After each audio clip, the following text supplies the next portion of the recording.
Kerajaan perketat semula prosedur operasi standard Perintah Kawalan Pergerakan.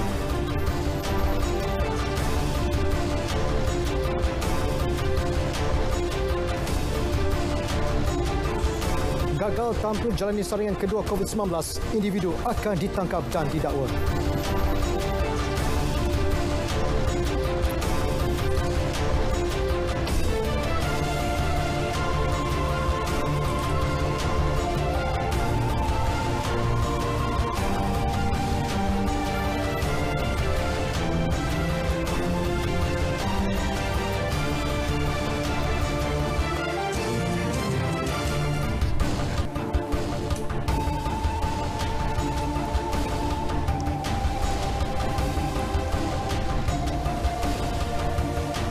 Baik, Assalamualaikum dan selamat petang. Berita wilayah bersama saya Kamal Firmansyah Kamaluddin. 1 jam bersiaran, kami bawakan kepada anda laporan terkini seluruh negara. Dan bersama saya, Zehra Zamdri. Ya, seperti biasa, berita wilayah akan membawakan kepada anda laporan lintas langsung negeri-negeri. Bagi laporan dari Bumi Kenyalang bersama Muhammad Azizi Rahim, antaranya membawa laporan mengenai inisiatif memacu pertumbuhan ekonomi setempat. Sementara Muhammad Syarizam Awang langsung dari negeri di bawah Bayu meninjau keistimewaan Kilu sebagai lokasi tumpuan pelancong domestik. Selepas itu, kita akan ke Kedah bersama Siti Zaidah Osman membawa laporan mengenai pusat komuniti desa.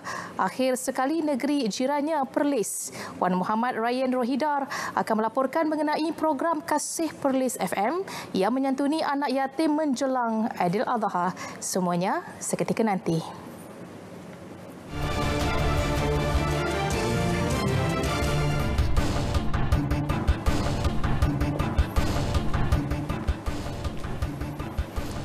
Kerajaan secara dasarnya bersetuju untuk mengetatkan semula prosedur operasi standard SOP berkaitan Perintah Kawalan Pergerakan PKP yang telah dilonggarkan di bawah pelaksanaan PKP Pemulihan PKPP. Menteri Kanan Keselamatan Datuk Seri Ismail Sabri Yaakob berkata, keputusan itu diambil susulan kebimbangan peningkatan kes COVID-19 di negara ini dalam tempoh hampir seminggu ini. Keputusan tersebut dipersetujui dalam mesyuarat khas Menteri-Menteri berkenaan pelaksanaan PKP hari ini.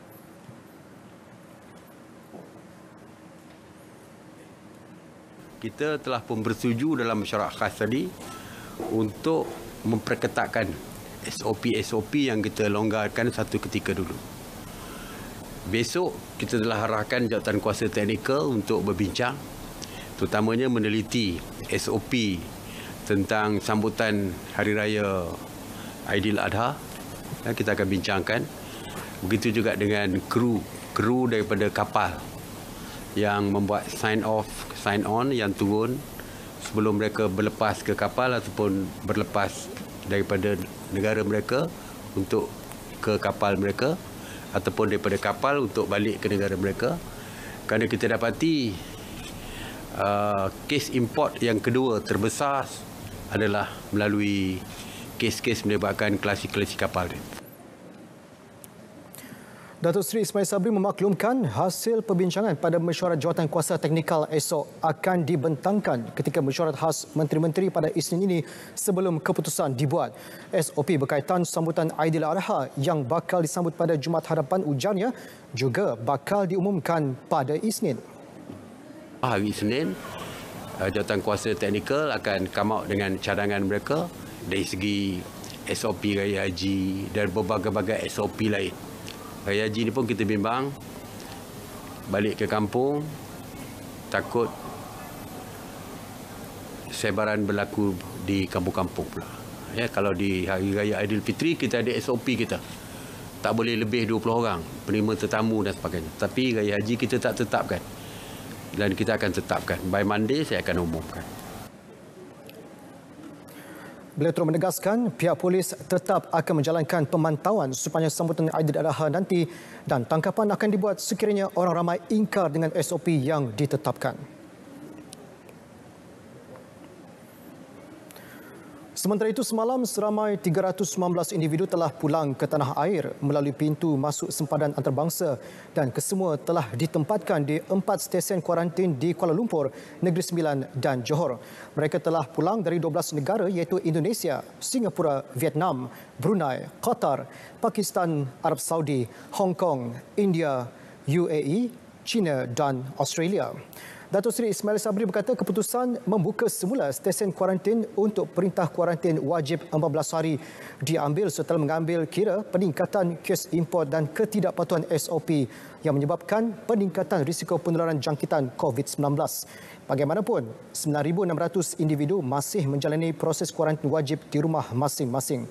Pegawai Kementerian Kesihatan bersama anggota polis akan membuat pemeriksaan mengejut untuk memastikan semua yang terlibat mematuhi SOP ditetapkan. Isnin ini juga, PDRM akan mengambil tindakan menangkap dan mendakwa di mahkamah terhadap 2,897 individu yang masih belum tampil untuk ujian saringan kedua pada hari ke-13. Individu terbabit diarahkan untuk menghubungi pejabat kesihatan daerah terdekat bagi melakukan ujian saringan kedua.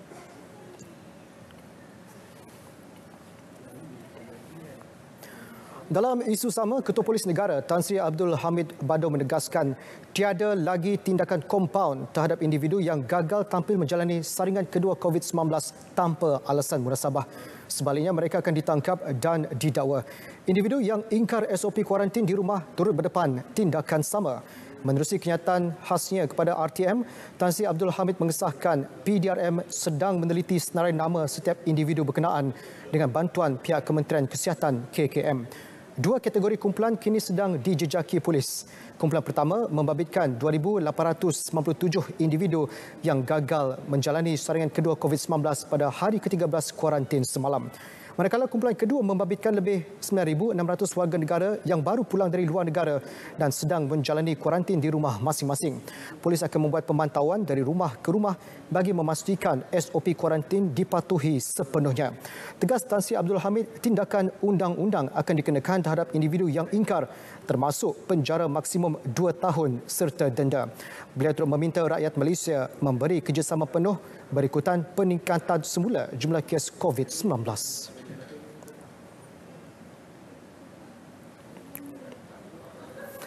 Kementerian Komunikasi dan Multimedia akan menaik taraf capaian internet lokasi pelancongan di seluruh negara secara berperingkat.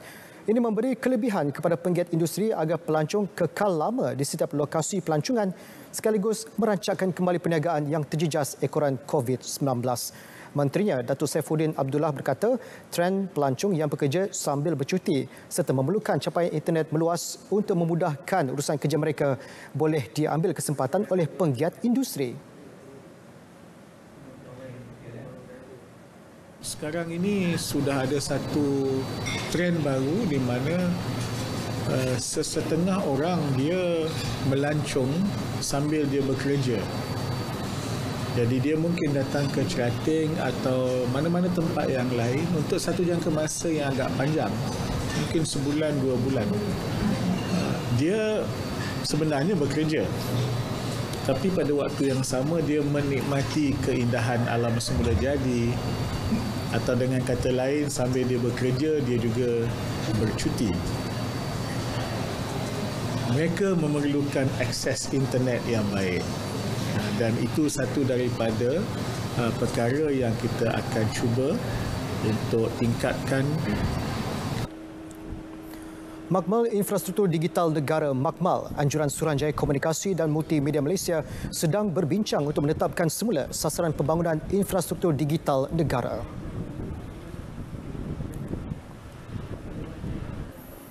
Dalam pada itu, langkah kerajaan menggalakkan pelancongan domestik sepanjang PKPP sememangnya memberi rezeki kepada pemain industri pelancongan.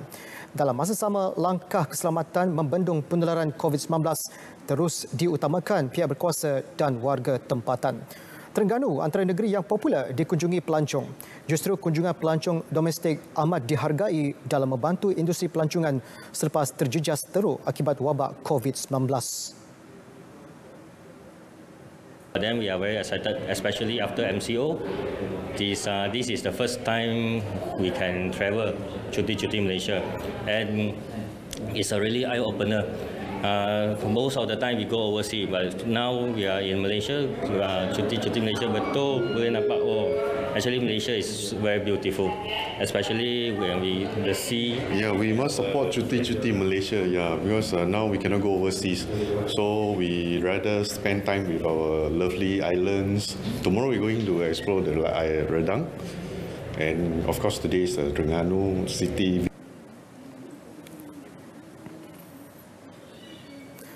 Tapah menjadi lokasi pertama bagi siri jelajah Karnival Penjana Kerjaya Perkeso Perak 2020.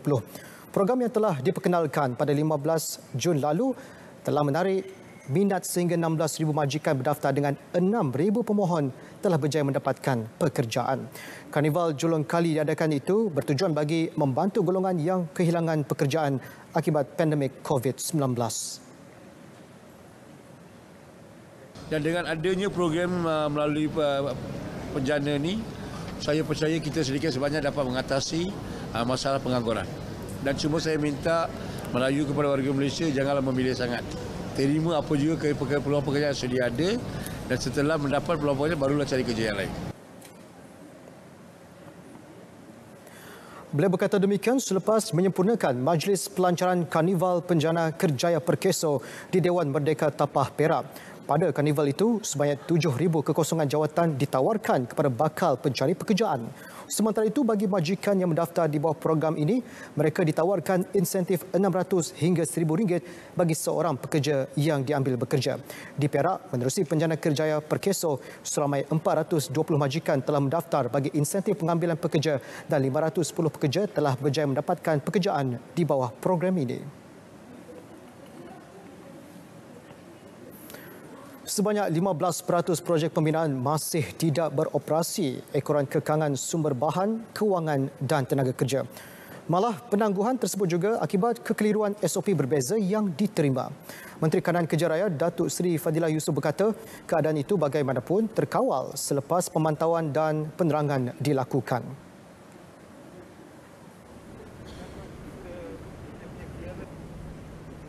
Maknanya masih ada 15% yang belum fully operational. Disebabkan mereka terjejas disebabkan PKP, sama disebabkan tiada pekerja. Ada yang juga menghadapi masalah cash flow, ada juga yang masih menghadapi masalah kekeliruan berhubung kait dengan SOP. Disebabkan SOP ini di peringkat Kajian Persekutuan negeri ada juga meletakkan tambahan, dan di peringkat local authorities pula ada pula tambahan prosedur tertentu yang mereka laksanakan. Jadi ini menyebabkan kekeliruan di peringkat kontraktor yang mana satu nak diikuti, tapi jumlahnya dah tak banyak dah. Jelas beliau, semua projek pembinaan di bawah agensi kerajaan diberi lanjutan 3 bulan dari tarikh dijangka siap ekoran Perintah Kawalan Pergerakan. Beliau berkata demikian ketika lawatan kerja ke tapak projek pembinaan Jambatan Baru Kedua Tanjung Lumpur. Projek jambatan bernilai RM155.8 juta itu dijangka siap sepenuhnya 25 September ini.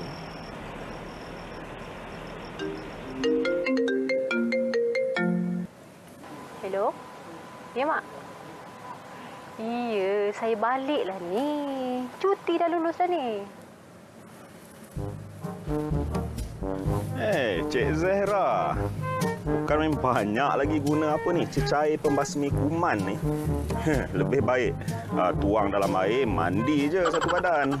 Ya, Bapa tu ni ada-ada je. Mak tahu tak, benda ni penting tau di kala COVID-19 ni. Zahra, tak payahlah. Tengok ni, tak pakai apa pun. Elok je. Boy Mal, walaupun kes tu ada kala tu nampaklah trend menurun, tapi SOP kita tetap kena jaga, Mal. Iyalah tu. Hai, Mat. Happy semacam je. Cuti lulus lah tu. Mestilah lulus. Aku nak balik kampung, mak aku baru telefon tadi tau. Mac, dalam seronok-seronok nak balik kampung tu, SOP tu jangan lupa tau. Betul tu, Mac. Ada SOP dia. Tapi bila cakap pasal SOP ni, SOP juga. Janganlah macam sahabat kita seorang ni. Sampai nak mandi lulu, mandi bunga dengan apa, cecair pembasmi kuman dia tu. SOP Nak Google jap. Oi, Apa ni? Alah, takkan itu pun nak Google. Kan aku dah kata, benda-benda SOP ni tak payah. Grafik SOP balik kampung tu awak dah siapkan? Awak main game, Kamal? Awak kena siapkan petang ni juga. Ni bos, kami semua tadi duk berborak pasal SOP balik kampung. Tapi bos, Kamal bos, dia katakan tak payah nak jaga SOP sangat. Kamal, peraturan kerajaan ni, SOP semua ni kita kena ikut. Macam penjarakan sosial, pakai penutup separuh muka, guna cecair pembasmi kuman. Kita kena beritahu pada orang ramai. Faham ke tidak? Ni make up tebal-tebal ni mana konsert? Gantung SOP tu kali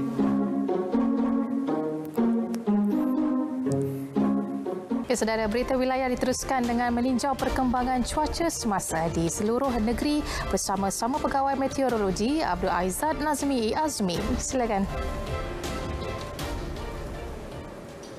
Assalamualaikum dan selamat petang. Bagi laporan cuaca petang ini, kita mulakan dengan paparan imej satelit yang terkini. Kelihatan kelompok awan aktif iaitu berlegar di ruang udara sekitar negeri Johor, termasuklah di kawasan perkapalan Samui dan juga Phuket. Diikuti di kawasan sekitar bahagian Mukah dan juga kawasan bahagian Miri di negeri Sarawak, termasuklah di kawasan Sabah Barat. Jelas kelihatan iaitu hujan lebat sedang berlaku di kawasan tersebut dengan suhu maksima dengan rekod bacaan tertinggi pada hari ini iaitu setinggi 35 darjah Celsius di daerah Besut dan juga Rompin bagi negeri Pahang dan Terengganu. Keadaan cuaca semasa pula iaitu keadaan hujan lebat sedang berlaku di kawasan sekitar negeri Johor dan ia bergerak ke arah barat laut memasuki negeri Melaka dan juga daerah Tampin bagi negeri Sembilan. Juga diikuti di kawasan daerah Bekan dan juga Rompin, termasuklah sepanjang banjaran Titiwangsa di Semenanjung Malaysia. Dan hujan ini dijangka akan berterusan sehingga ke lewat petang dan juga akan bertambah di kebanyakan tempat di Semenanjung Malaysia. Bagi keadaan cuaca di Sabah dan juga Sarawak pula juga, keadaan lembap ini didapati di hampir di kesemua tempat bahagian di Sabah dan juga Sarawak. Dan juga ia dijangka akan berterusan sehingga ke lewat petang ini. Ramalan cuaca malam pula Met Malaysia menjangkakan juga hujan akan bersambung iaitu khususnya di kawasan utara Semenanjung melibatkan negeri Perlis, Kedah, Pulau Pinang, Kelantan dan juga pedalaman Terengganu dan hampir ke semua daerah di negeri Perak dan juga pedalaman negeri Selangor. Manakala di Sarawak iaitu hujan lebih tertumpu di kawasan Kuching, Seri Aman, pedalaman Kapit dan juga Miri. Manakala di Sabah pula iaitu hujan lebih tertumpu di kawasan tengah negeri Sabah ini. Dan kami jangkakan juga hujan ini akan berterusan iaitu keadaan lembap sehingga ke esok dan juga ke hari lusa. Sekian dahulu laporan cuaca buat petang ini. Dapatkan informasi cuaca di laman Sesawang dan juga media sosial kami. Saya Abdul Aizat. Assalamualaikum. Baik, terima kasih Met Malaysia. Saudara, kes aktif kebolehjangkitan COVID-19 terus mencatat kenaikan. Ini berikutan untuk hari ke-9 berturut-turut. Jumlah kes jangkitan melebihi kes sembuh dan pulih. Menurut kenyataan Ketua Pengarah Kesihatan Datuk Dr. Nur Hisham Abdullah, sebanyak 23 kes positif baru dilaporkan setakat tengah hari tadi. Berbanding hanya 17 kes telah pulih dan pesakit dibenarkan pulang. Perbezaan 6 kes itu menjadikan keseluruhan kes aktif di dalam negara kini berjumlah 167 kes. Berikut status terkini COVID-19 dalam negara, diikuti data kes positif harian mengikut negeri-negeri.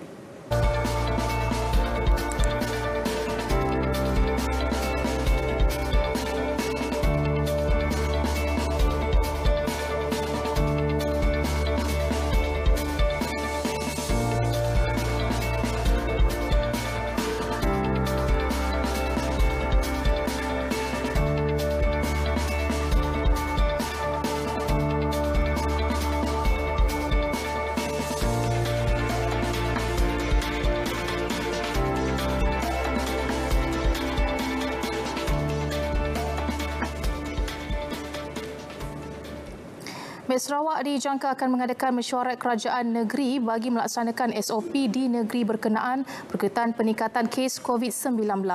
Menurut Menteri Kanan Keselamatan Datuk Seri Ismail Sabri Yaakob, kerajaan negeri juga dijangka akan mengumumkan pelaksanaan SOP Isnin ini kepada kerajaan persekutuan bagi diwartakan. Bercakap dengan Datuk Amar Douglas Unggah tadi, saya dipahamkan dia memaklumkan sama ada besok pagi ataupun Isnin pagi dia akan mengadakan mesyuarat di peringkat negeri dan dia akan maklumkan kepada pihak kerajaan kerana kita akan mewartakan di bawah Akta 342 apa saja SOP yang akan dikeluarkan oleh kerajaan negeri. Ya. Tambah Datuk Seri Ismail Sabri, kerajaan Sarawak dijangka akan memperkenal SOP yang lebih ketat terutamanya di pintu keluar masuk negeri itu. Sebelum ini, Ketua Pengarah Kesihatan Dr. Nur Hisham Abdullah menyatakan Kementerian Kesihatan tidak menolak kemungkinan mencadangkan Perintah Kawalan Pergerakan diperketatkan PKPD berikutan terdapat 8 kluster aktif di Sarawak.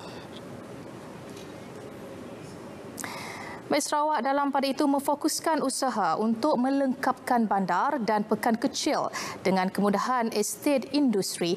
Ini dalam memacu pertumbuhan ekonomi setempat selain membantu usahawan IKS. Perkembangan selanjutnya kita bersama Muhammad Azizi Rahim. Silakan Azizi.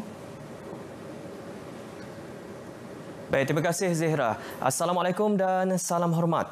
Selain membangunkan taman-taman industri di bandar-bandar besar, kerajaan negeri turut memfokuskan usaha untuk melengkapkan bandar dan pekan kecil dengan kemudahan estate industri. Ia bertujuan membangunkan industri kecil dan sederhana pada masa sama memacu pertumbuhan ekonomi setempat. Timbalan Ketua Menteri Dato' Amar Awang Tengah Ali Hassan percaya bandar kecil terutama di kawasan luar bandar mempunyai potensi masing-masing terutama dalam industri pemprosesan makanan. Oleh itu, kebanyakan tempat di negeri ini terutama di bandar dan pekan kecil telah dikenal pasti untuk pembangunan estate industri termasuk di Seri Aman, Betong, Kapit, Limbang, Bau dan Sematan. Industrial Park ini bertujuan untuk general industry dan kita akan berbincang dengan masyarakat setempat di sini apakah jenis-jenis industri yang harus diberi tumpuan. Jadi ini adalah untuk perusahaan kecil dan sederhana, for small and medium enterprises. Beliau berkata demikian kepada pemberita semasa mendengar taklimat ringkas mengenai projek pembangunan estate industri Seri Aman di tapak projek berkenaan di Bandar Simanggang. Katanya estate industri Seri Aman yang terletak 2 km dari Bandar Simanggang akan mempunyai 21 lot dan akan diperbesarkan lagi pada masa hadapan bergantung pada permintaan. Kerja-kerja penyediaan tapak bagi estate ini telah siap dengan kos sebanyak 5.1 juta ringgit dan kini memasuki fasa kedua iaitu penyediaan infrastruktur seperti jalan, bekalan air dan elektrik serta sistem perparitan. Fasa kedua dengan nilai kontrak 8.6 juta ringgit dijangka siap pada September 2021. Laluan Bekeri yang terletak di Kampung Matang merupakan lokasi bersejarah zaman pemerintahan Brooke yang akan menjadi tarikan terbaharu pelancong ke Sarawak. Menurut Menteri Pelancongan, Kesenian, Kebudayaan Belia dan Sukan Sarawak, Dato' Abdul Karim Rahman Hamzah, laluan sepanjang 3 km ini bakal menawarkan pelbagai keindahan semula jadi yang terdapat di kawasan pergunungan berkenaan. Dato' Abdul Karim berkata kerajaan negeri akan memberi peruntukan untuk membangunkan fasiliti-fasiliti di sepanjang laluan ke Kuil Mariaman bagi kemudahan pengunjung. Tempat ini kalau dipromosi dengan betul, ia boleh menjadi satu tempat yang cukup menarik untuk didatangi oleh pelancong-pelancong, sama ada pelancong daripada dalam negeri ataupun luar negeri, kerana dia ada sejarah dia sendiri. Beliau optimis dengan adanya lokasi-lokasi menarik dan bersejarah ini, ia akan meletakkan Sarawak di peta pelancongan dunia. Dato' Abdul Karim memberitahu media selepas menyertai ekspedisi pendakian ke puncak Gunung Serapi yang melalui laluan Bekeri berkenaan. Pelaksanaan ibadah korban di negeri ini perlu mengikut prosedur operasi standard SOP Perintah Kawalan Pergerakan Pemulihan PKPP seperti yang ditetapkan Majlis Islam Sarawak.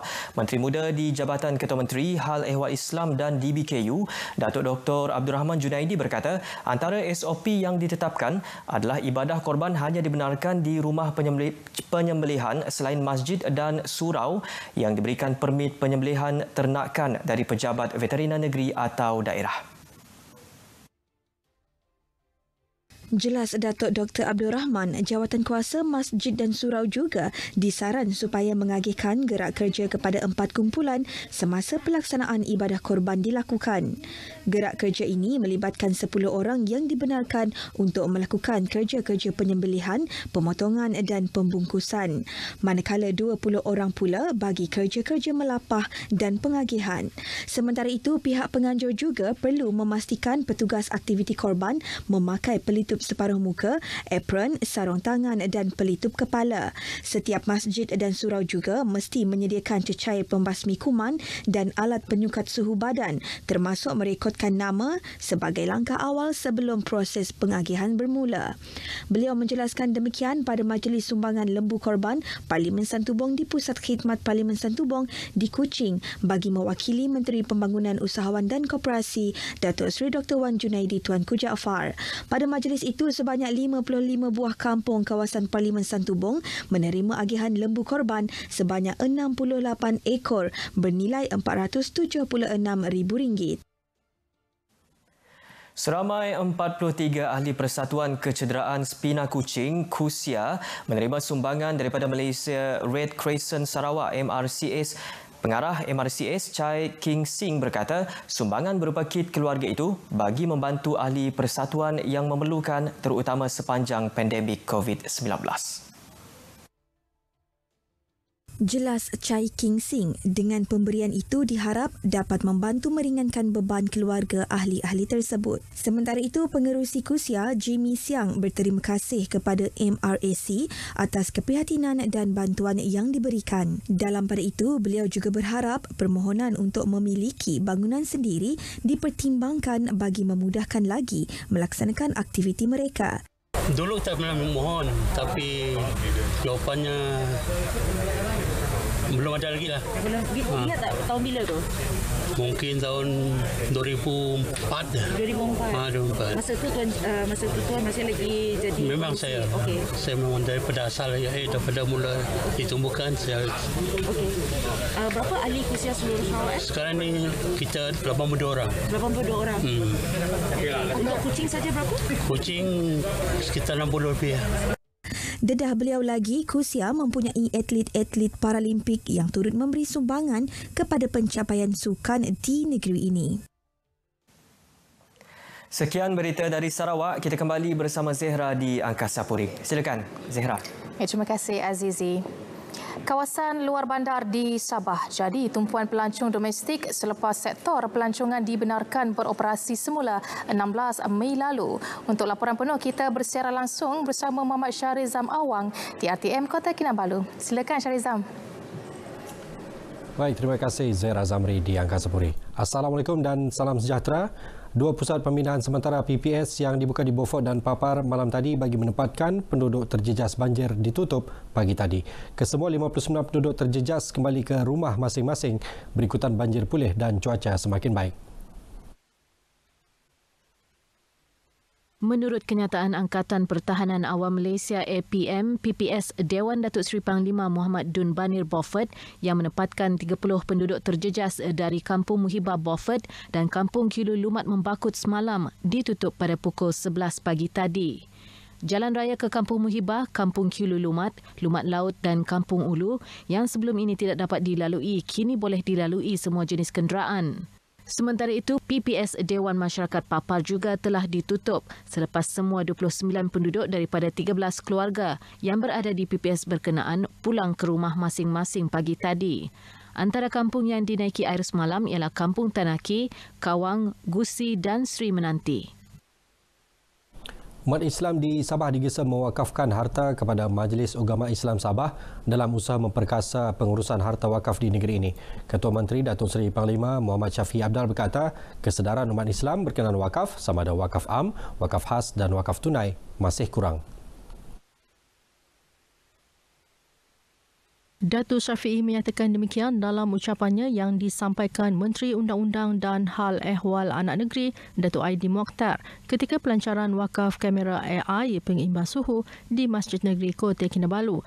Dalam pada itu, Datuk Syafiee turut menzahirkan terima kasih kepada Dr. Azman Ibrahim yang mewakafkan kamera pengimbas suhu bagi kegunaan para jemaah masjid berkenaan sekaligus memudahkan pihak masjid mematuhi prosedur operasi standard SOP ditetapkan Kementerian Kesihatan KKM. Ia merupakan kamera pertama dipasang di masjid negara ini oleh sebuah syarikat tempatan. Jadi setelah itu saya bawa lihat mencari di Malaysia ada tak orang buat, so saya nampak ada easy call buat. So saya memanggil mereka dan lihat jika mereka boleh buat untuk di Sabah. Dan alhamdulillah mereka cakap mereka boleh buat, mereka datang, mereka survey dan mereka dapat buatkanlah. Sebelum menggunakan kamera berkenaan, pengguna perlu memuat naik aplikasi Mahabba untuk mendaftar bagi membolehkan jemaah mengetahui masjid yang mempunyai kekosongan untuk menunaikan solat, khususnya solat Jumaat. Sistem ini juga membantu pihak masjid menghadkan jumlah jemaah. Sekiranya melebihi jumlah ditetapkan, satu isyarat akan dihantar kepada aplikasi Telegram pihak masjid. Kawasan luar bandar kini menjadi tumpuan pelancong domestik selepas sektor pelancongan dibenarkan beroperasi semula pada 16 Mei lalu. Kawasan pelancongan di Kiulu menjadi antara pilihan pelancong kerana pengusaha-pengusaha pelancongan di Kiulu tampil dengan tawaran pakej lebih murah berbaloi untuk menikmati keindahan kawasan itu. Ketika ditemui pemberita RTM di Kiulu, Presiden Persatuan Pelancongan Kiulu KTA Mejin Mogingo berkata 48 pengusaha pelancongan berdaftar dengan KTA sudah diminta membuka kawasan pelancongan masing-masing secara berperingkat bermula pertengahan bulan ini. Namun ada pengusaha terpaksa menangguhkan operasi 2 hingga 3 bulan ini ekoran kerugian dialami akibat banjir besar baru-baru ini. Kita ada pakej yang terbaru, kita ada pakej-pakej yang lebih menarik untuk pelancong lah pada bulan Julai ini untuk pembukaan ini, dan kita tawarkan harga yang lebih rendah, untuk menarik lebih ramai orang datang. Mejin yakin kunjungan pelancong di Kiulu akan menjana semula sumber pendapatan lebih 300 penduduk setempat yang bekerja sama ada sepenuh masa mahupun sambilan dalam sektor itu. Jumlah pengunjung juga dikawal selain mengamalkan kebiasaan baharu dan mematuhi prosedur operasi standard SOP ditetapkan Kementerian Kesihatan. SOP yang ditetapkan pada mulanya kita hanya membenarkan 20 orang dalam satu grup untuk datang ke sini.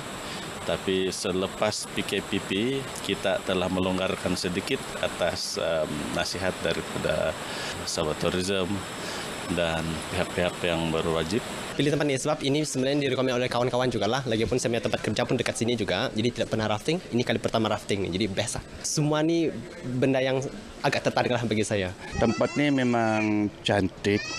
Ya, dia memang ada potensi dan rasa kawasan pun lapang. Kan? Kawasan pun lapang jadi kita senang parking, senang bawa keluarga ramai-ramai pun boleh. First, dia stress relief sebab dia memang sangat sesuai untuk keluarga lah sebab dia memang jauh dari outside community. Secondly, ni sungai dia bukan alang-alang juga, sungai dia paling cantik di Tuaran.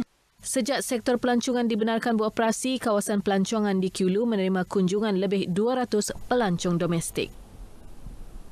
Seramai 18 pencari kerja termasuk siswazah berjaya mendapatkan pekerjaan dalam program penempatan pekerjaan Jabatan Tenaga Kerja JTK Sabah di Beaufort dan Sepitang baru-baru ini. Program ini diadakan di 15 pejabat JTK seluruh negeri bermula 1 Julai berjaya mengisi 178 kekosongan jawatan setakat ini. Menurut Ketua Penolong Pengarah Perkhidmatan Pekerjaan JTK Sabah, Osman Abdullah, pencari kerja yang hadir perlu melalui temuduga yang dilaksanakan mengikut prosedur operasi standard SOP ditetapkan. Program dijalankan sehingga 29 Ogos ini dengan kerjasama Sabah Skill and Technology Centre SSTC dan Lestari Konsultansi Sundaram Berhad. Sementara itu, graduan yang ditemui menyatakan program tersebut memberi kemudahan kepada mereka untuk menghadiri temuduga tanpa perlu datang ke Kota Kinabalu. Bagi saya sangat baiklah sebab ia memberi peluang kepada pekerja-pekerja yang belum mendapat kerja, terutamanya saya graduan yang baru habis belajar, belum lagi mendapat kerja, jadi kami boleh cuba nasib di sinilah.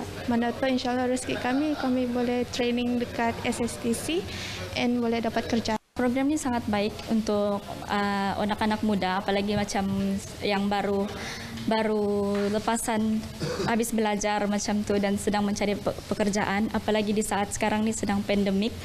Jadi memang sangat susah untuk kami sebagai anak-anak muda mencari pekerjaan. Dia adalah satu inisiatif yang baik untuk belia yang ada di pedalaman lah. Sebab di pedalaman ni kadang-kadang dorang sukar untuk ke KK kan, dorang selalu buat dekat KK. So macam kami yang duduk di pedalaman ni sukar untuk ke bandar.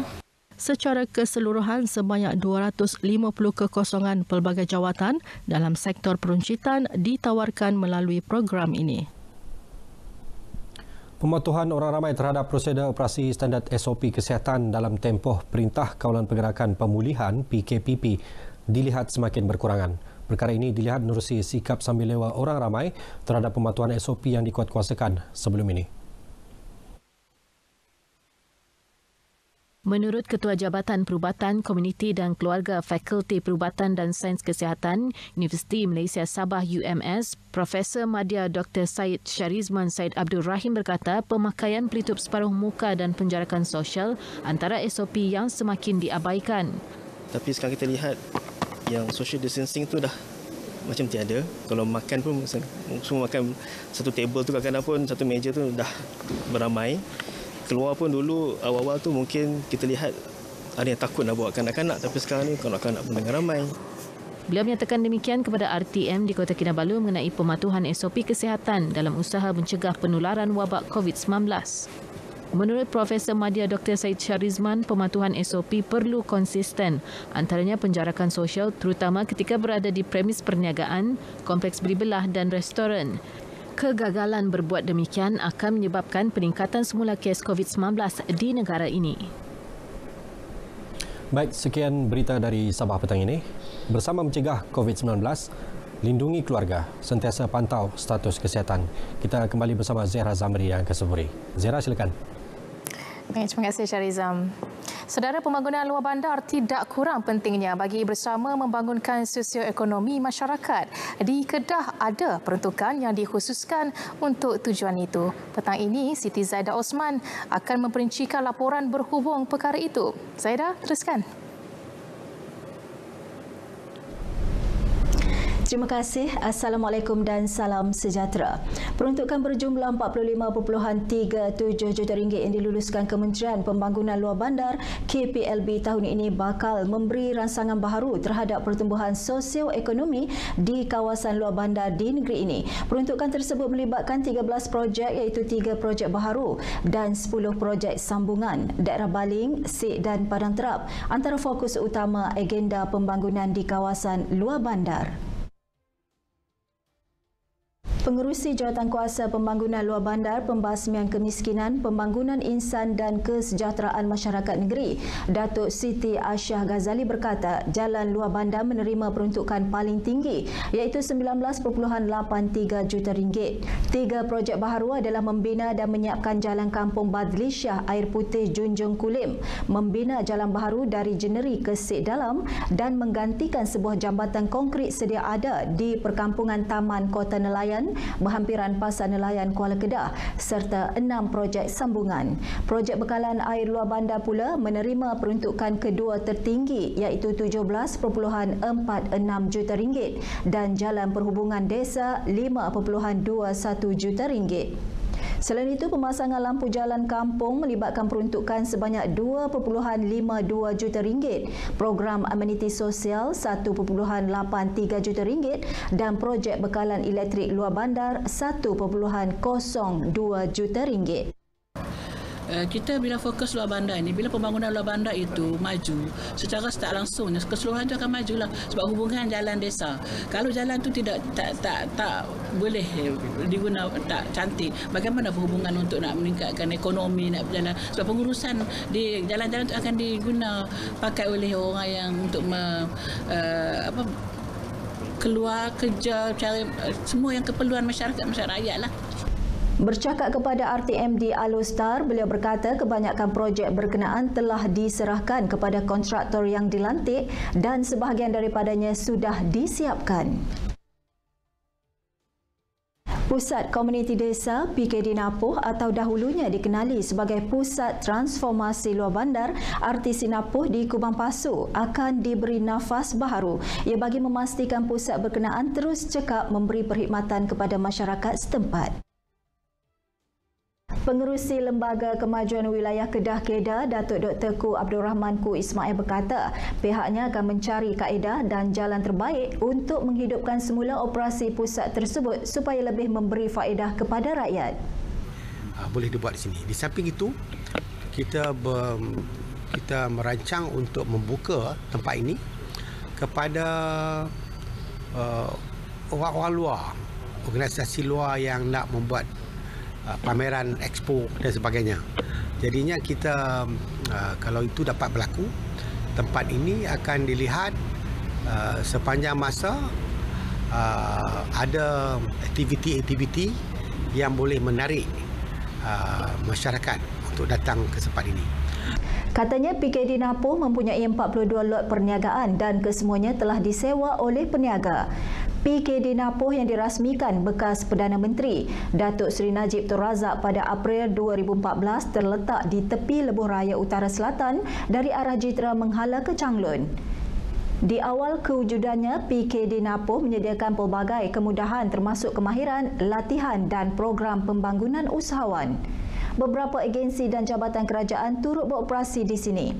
Bagaimanapun kini, kekurangan pelanggan menyebabkan hampir kesemua premis perniagaan terpaksa ditutup dan hanya dibuka pada hari-hari tertentu sahaja.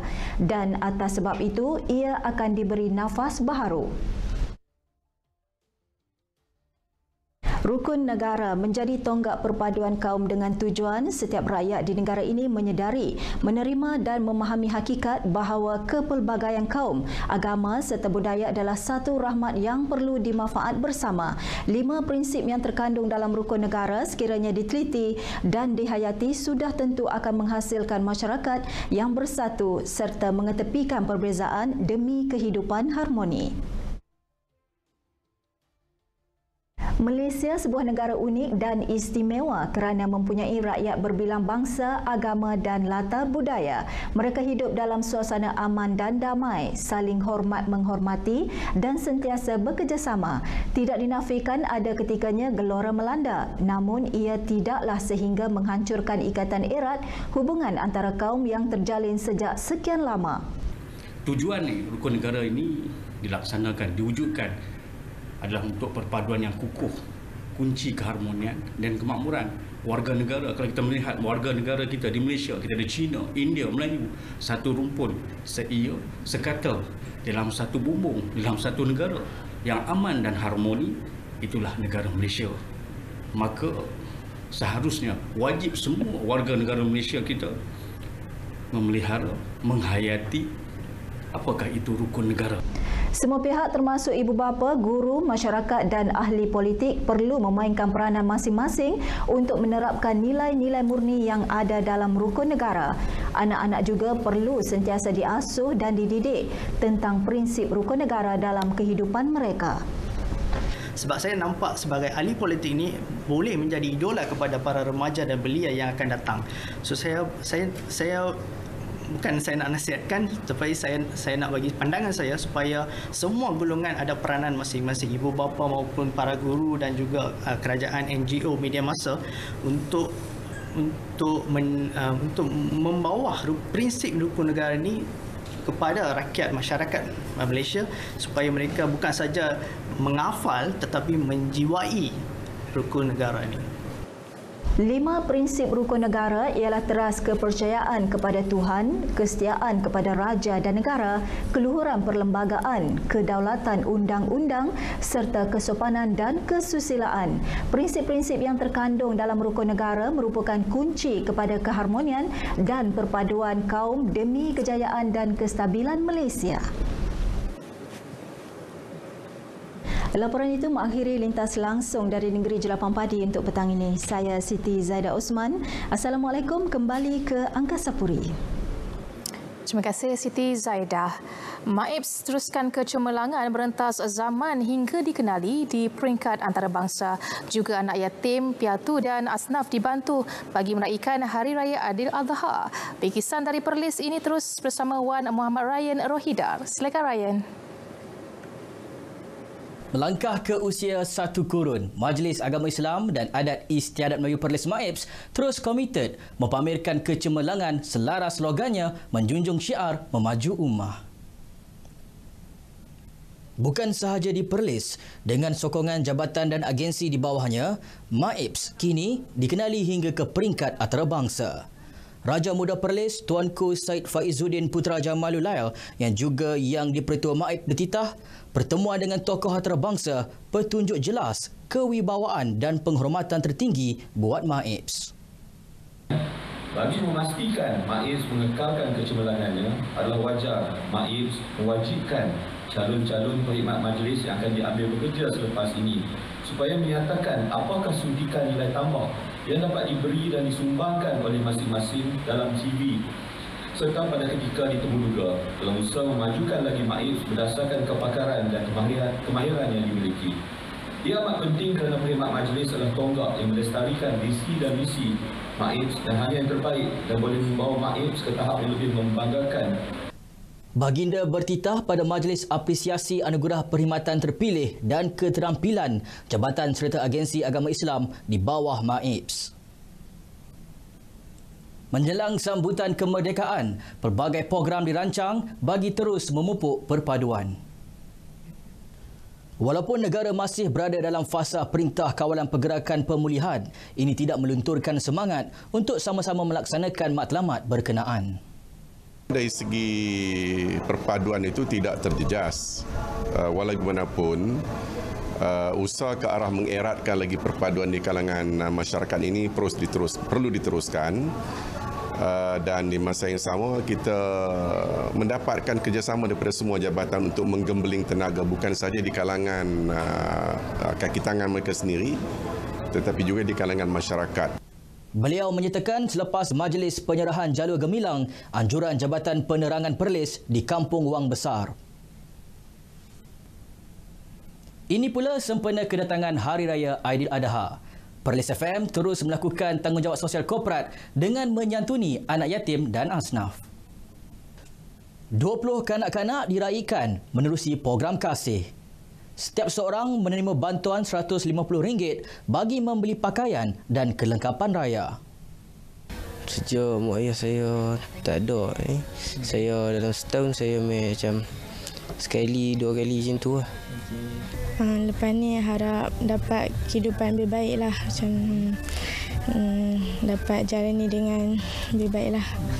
Mereka turut menerima sumbangan duit raya daripada beberapa penaja utama termasuk BMC Venture dan Pasaraya The Store Kanga. Sekian paparan berita dari Perlis. Kembali ke Angkasa Puri untuk berita selanjutnya. Assalamualaikum.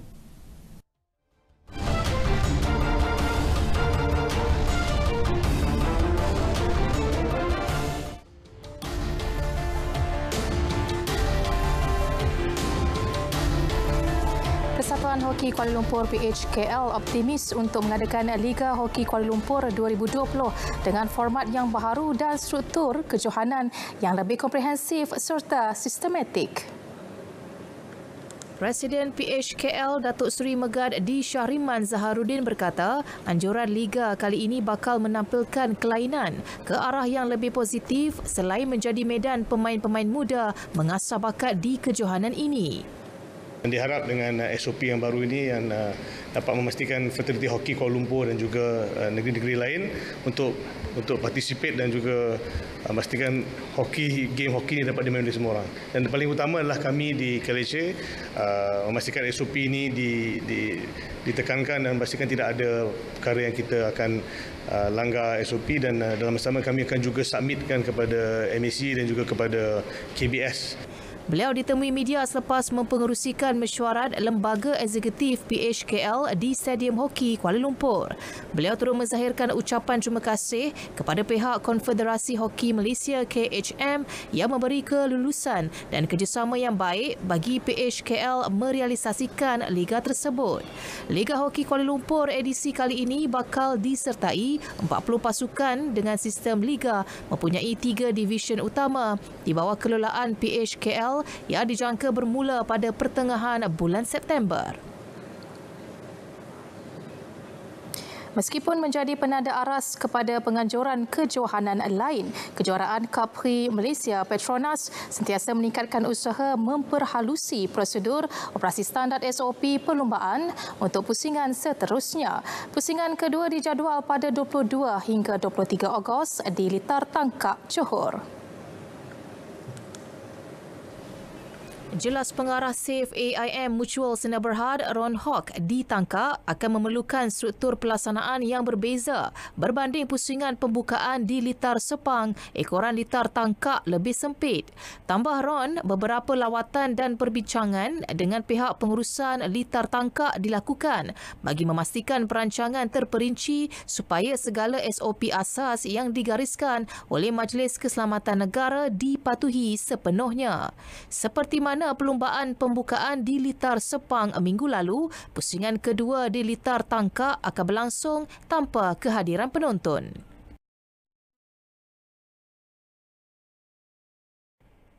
Sementara itu, seramai 19 peserta dari arena sukan menembak negara mengikuti taklimat anti-doping di Institut Sukan Negara ISN Bukit Jalil semalam.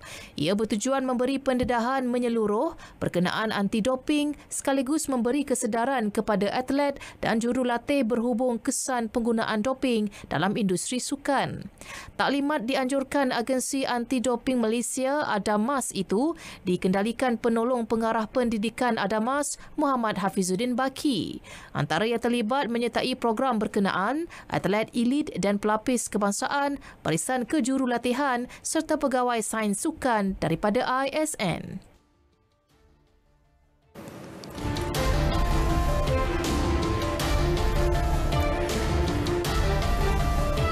Baik, manfaatkan peluang demi kelangsungan ekonomi negara.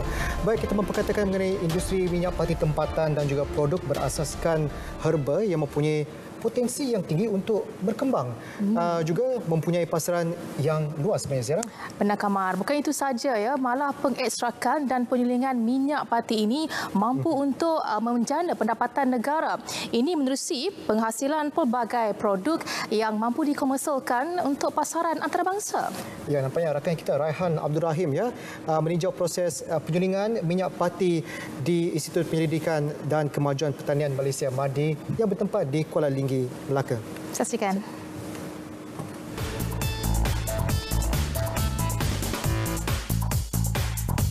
MADI melalui Pusat Penyelidikan dan Pembangunan R&D komited melakukan pelbagai langkah komprehensif termasuk memperkenal kaedah inkubator. Ini dalam menghasilkan pelbagai produk berasaskan minyak pati seperti produk kosmetik dan penjagaan diri.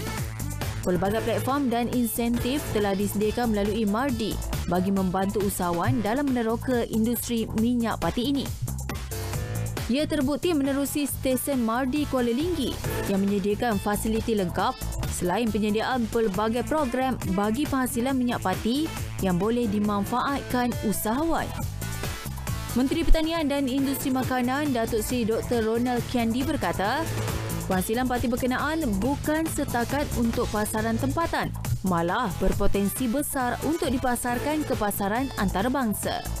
Jadi Malaysia mempunyai potensi yang besar untuk menerokai industri herba kepada pati ini. Jadi dengan bantuan teknologi, bantuan dana dan sebagainya, saya yakin akan lahir lebih ramai usahawan-usahawan Malaysia. Menyedari nilai komersial tinggi itu, usahawan tempatan disaran menyertai skim inkubator ini yang dapat membimbing usahawan untuk mendalami aspek penghasilan produk. Ini menerusi penyertaan dalam kursus secara berkala dengan kadar bayaran munasabah. Akak boleh belajar mengenai macam mana nak proses sabun daripada pokok serai, contohnya pokok serai sampai ke boleh guna untuk apa tu? Kosmetik sekali. Sebelum ni kita guna macam biasa je. Tapi akak dah jadi inkubator ni, alhamdulillah banyak perubahan lah, banyak akak belajar dan boleh pergi ke luar sekali. Okey, setakat ni punya parti yang saya telah hantar ke luar negara pertama adalah Itali. Selain daripada tu finish product saya hantar ke Turki, Myanmar dan juga Bangladesh. Sebenarnya ini adalah salah satu industri sumber pendapatan negara Malaysia. Inkubator minyak pati Mardi dilancarkan pada 16 Jun 2009, memiliki kawasan seluas 12 hektar dengan penanaman pelbagai jenis herba. Ia bertujuan menyediakan ruang latihan serta melatih usahawan selain sebagai tempat kajian serta pemprosesan herba. Tahun ini, seramai 79 usahawan telah mengikuti kursus dan latihan di pusat inkubator berkenaan.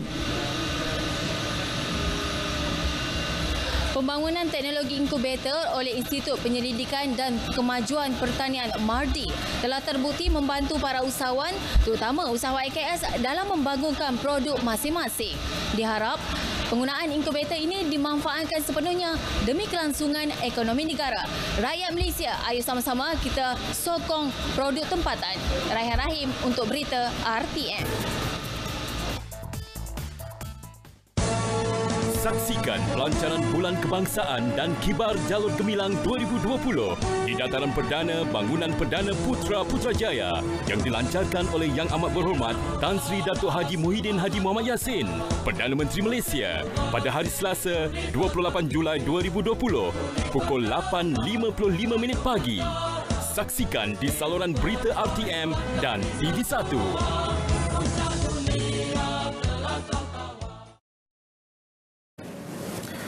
Baik, laporan itu mengakhiri berita wilayah. Terus patuhi SOP Perintah Kawalan Pergerakan dan sama-sama kita putuskan rantaian COVID-19.